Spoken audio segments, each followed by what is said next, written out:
Well, it's good to have you here with us again, talking all things charity, Part 2 Possibilities specifically. For me, it's been a long journey, full of a lot of highs, a lot of lows, to be honest with you as well. But we are absolutely glad that we're still standing. Definitely. So we want to talk about our resource center in Ikota, Nigeria. It's a project that we started almost 2 years ago. It will be 2 years in November. And we started this project because we've been sponsoring children for about 7 years. But we knew that we didn't have an infinite amount of resources. We couldn't sponsor as many children as we would want to, but we wanted to make an impact on a lot more children. Yeah. And so the idea of the resource center came up, and we knew that if we started this resource center and got a lot more children into our building, we could, they could access books, they could access computers, and we could in due course offer training courses. Yeah.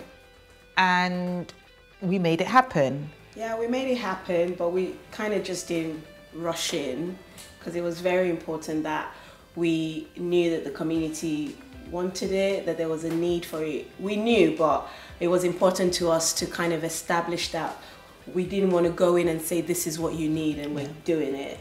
So we actually visited Ikota, you know, one of our volunteers who's based in Nigeria, who knows the environment, who knows the area very well, took us around. We visited schools, we spoke to people in the community, and it became more and more apparent that there was a real need. I think one of the highlights, for me, one of the definitely we must do this project was when we visited one specific school, and the children were so articulate in saying that they needed a place where they could access the internet for free. They needed a place where they could access different types of books on various subjects that they're studying at the moment. And that they also needed things like photo copiers and scanners, and someone that could actually help Wi-Fi access. Yeah. And we actually saw on ground what the current state of their library was, you know, and the current state of the number of books that they had access to. It was absolutely inadequate. And, you know, when people see that clip, and they might think that, oh, you know, that school looked okay. That school was actually a private school. It wasn't a public school. If you see the public state schools in that area, it's absolutely woeful, really. So, yeah, this is an opportunity for us to share that experience with you and let you see why the Ikota Resource Center was an absolute necessity. Yeah.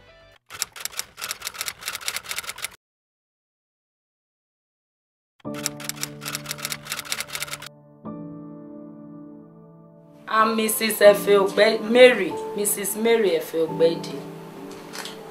I'm from Edo State.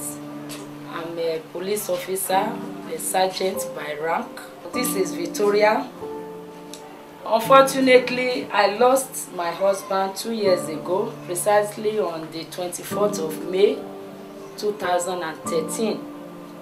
2 months after the incident of the fire happened. After the incident of the house, we were just patching our life.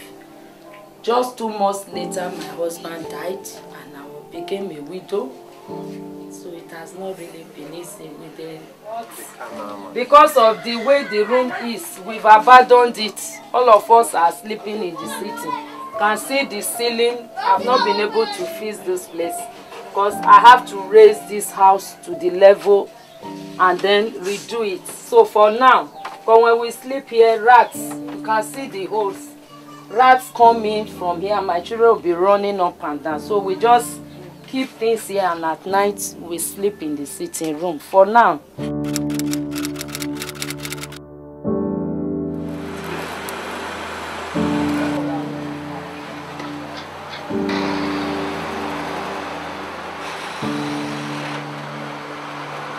We're here in Jakonde. We've come to Faith's home.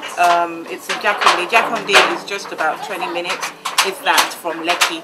but it's completely flooded, and we've had to abandon one car because it's completely flooded, and frankly, I just don't understand how people manage to get through from their homes into town. But we're here to see Faith in our natural environment, and this is home. We're home at her dad.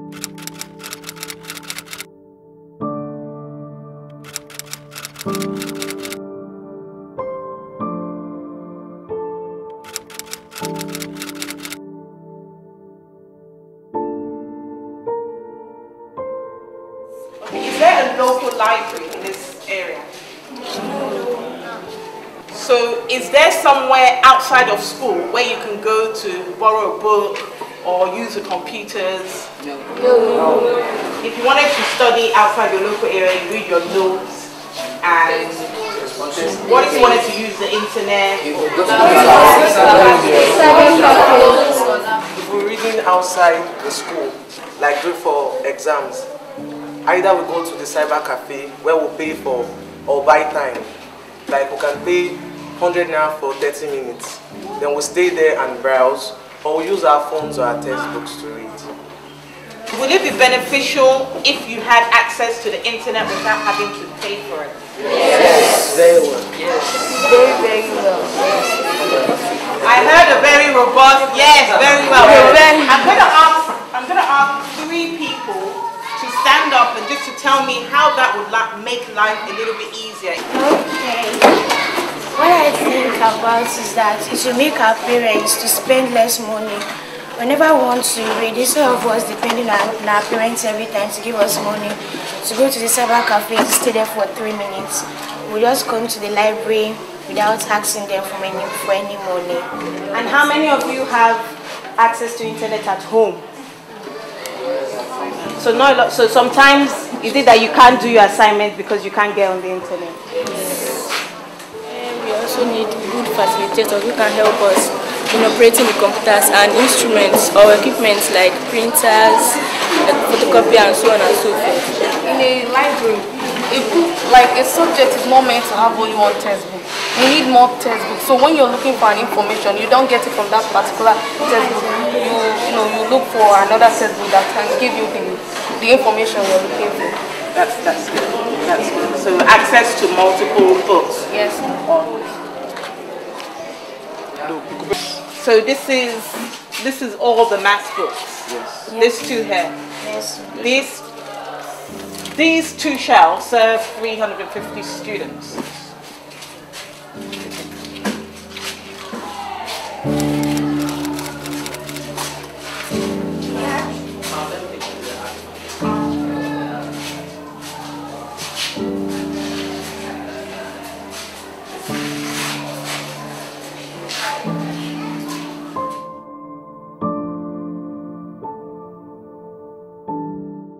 My name is Chouende, and this is Ikota Estate.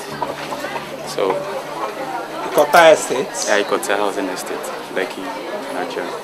What challenges do you think people, especially parents in this area, face in being able to educate their children? As for me, I can't say because I'm not yet a parent. But what I believe is that most of the challenges here is that how to fund their children. Because if you see around, the only best school we have, or one of the best schools we have here in this estate is this one here. Most of them sells around, there's nobody to cater for them. They are not even able to make up to school. Some of them, when others are going to school, they be hustling around, selling for one person or the other, and nobody to push them, nobody to force them, nobody to encourage them. They need encouragement and they need help because most of them do not have somebody.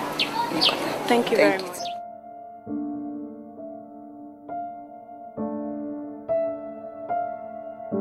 Obviously, one of the projects that P2P is really keen on embarking on in the year ahead is to build and source a resource center for a local community, and we just don't want to do that blindly. It's very important that we provide a service that is needed. And from what we heard today, there is an appetite to learn. There's a keen appetite to learn, and there are real challenges, some of which Fumi has touched on: internet, light. And the children just said that, you know, there is no library anywhere in this community, so they would actually really value somewhere where they could go to after school to use the internet, to use the library, and to be able to do this free of charge.